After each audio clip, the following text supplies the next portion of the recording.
Welcome to the Fetch and Branch Prediction chapter of the AMD Software Optimization video series for the third generation AMD Opteron processor. In this chapter, we'll show you how speculative prefetch and cache sharing allows this processor to save time and conserve power as instructions are delivered in the most efficient manner. First, the instruction cache. The instruction cache has a 64 kilobyte two-way set associative cache with a 64 byte cache line. The prefetcher gets filled so the fetch unit is fed with enough bytes to pass to the decoders. The fetch engine sits between the instruction cache and decoders and sends execution instructions to execution units in the processor. The instruction cache is driven by the fetch engine. What's new in this processor is that the instruction TLB now supports quite a few large pages. Previously, there were only 8 2-megabyte entries, but note, there's no L2 instruction TLB for large memory pages. Large pages are good because they improve the instruction TLB hit ratio, so you don't have to walk the page tables as often. Walking page tables is costly, especially if they don't happen to be in the L2 or L3 caches. The instruction cache supports only 3 of the 5 states in the Moisey cache coherency protocol. The states that it doesn't support make it very hard for a cache line to be shared between the instruction cache and the data cache. Our recommendation to you is to avoid having code and data mixed up in the same cache line. Otherwise, if you have a piece of data in your instruction stream and it's being fetched by the processor and it resides in the instruction cache, if you try to access that data embedded in the instruction stream, the cache line will have to be evicted all the way back to L3 and then fetched again into the data cache, which is bad. Also, self-modifying code, when it's written, will cause cache lines to be bounced back and forth between the caches all the way through the L3. As instructions are decoded, some information is back annotated into the L1, which speeds up decoding on subsequent reuse and also saves power. Next, we're going to look at the fetch unit. The fetch unit is a critical part of the processor that grabs instructions and controls program flow and dictates how code should be generated. The fetch unit fetches 32 bytes at a time, organized into 16-byte windows. The fetch window was enlarged to 32 bytes because x86 instructions average 5 bytes per instruction, and 16 bytes made sense to get 3 instructions decoded per cycle. The fetch unit goes sequentially in address order into memory and brings 32-byte chunks into the processor, unless there is a program flow detour. Then, instead of going sequentially, the branch prediction engine will make the decision of where to go. If there is no branch instruction in the current 32-byte fetch window, then the next window is fetched sequentially. If there is a branch instruction, then the next fetch window is fetched according to the branch prediction unit.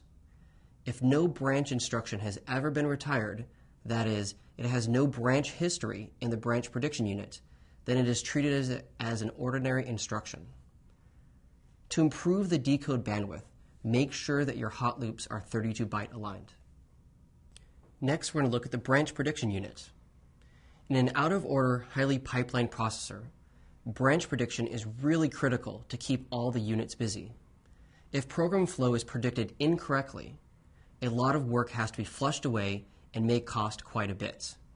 In order to minimize the impact of branch misprediction, there is very sophisticated circuitry inside the processor to make sure that the branches are predicted with a high success rate.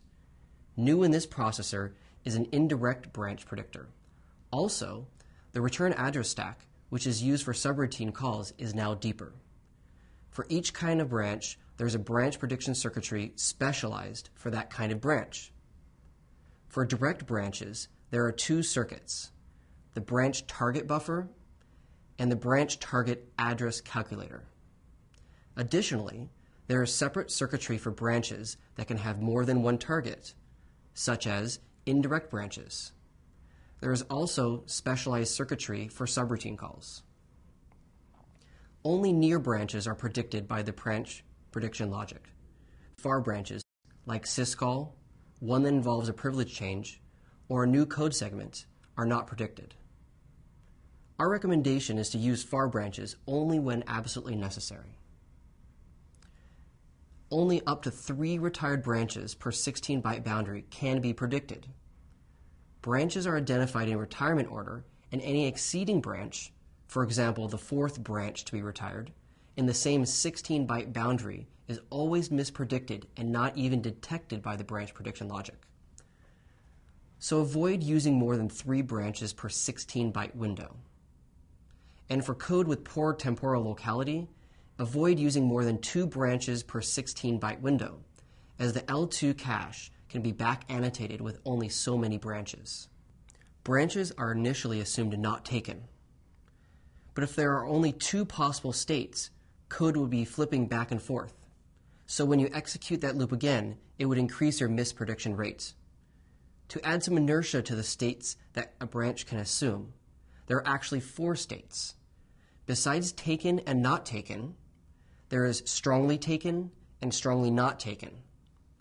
If a branch that's strongly taken happens to be mispredicted, it will be reduced to taken. If that loop is executed again, it will be predicted taken, which actually improves performance.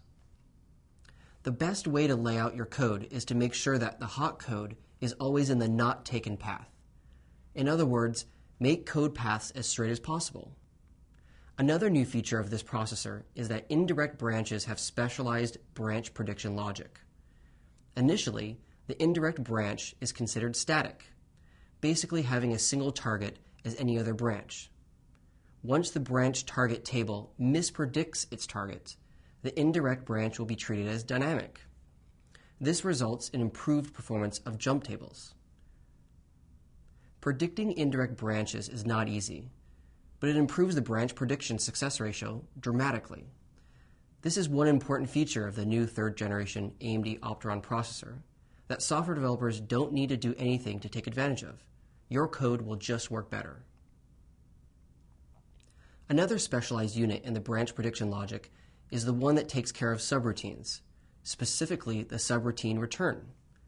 This primes the prediction for the corresponding return instruction. It has special logic called the return address stack, RAS. A call instruction pushes the return address of the subroutine into the architectural stack using the architectural register called RSP. It also primes the branch prediction logic with the return address, and that address is stored in it. For best performance, ensure that each call there is a corresponding return. The only exception is when you call with an offset of 0 to find the current value of the IP address or the program counter. And in 64-bit mode, it's better to avoid that and use the RIP relative LEA with base and offset of 0 instead. There are 24 entries in the return address stack, which means that you can predict successfully the return of subroutines 24 levels deep. Beyond that, if it becomes empty as you're returning from 24 levels of subroutines, the return address stack is going to return the last address that was at its top before it got emptied. The reason for that is to avoid recursive code. Here you want to limit recursivity to a single call site. Of course, when you get to the top level, you will mispredict, but only once. The idea is really not to be perfect, but to minimize the impact of mispredictions, so that even though they happen at a low rate. Accessing the branch prediction logic costs 1 cycle. As instructions are being fetched, when a known branch is encountered, it has to stop fetching to consult the branch prediction logic, and whatever it tells it to do, it will do it again. Even if the target of a branch in a 32-byte window happened to be in that same 32-byte window, that same window will be fetched yet again. So the first time you execute this, it's fetched. Then, because there is a conditional branch there, you're going to have an idle fetch cycle, which is called a branch bubble.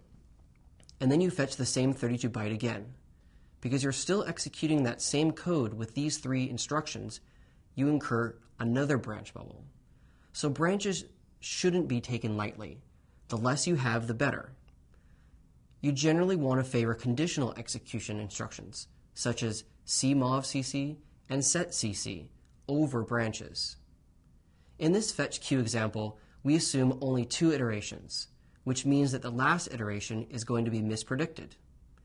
This misprediction means that this branch will have to go all the way through the pipeline stages.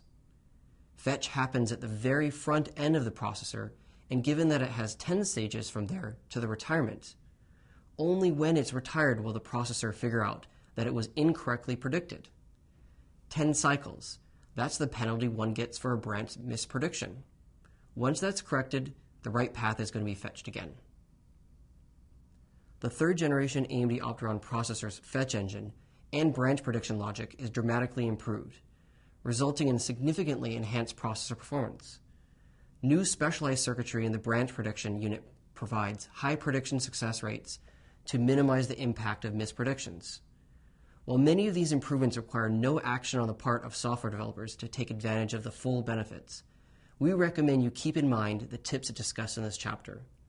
Thanks for viewing this segment of the AMD Software Optimization video series for the third generation AMD Opteron processor. Be sure to check out the other chapters in this series as we explore more software optimization techniques.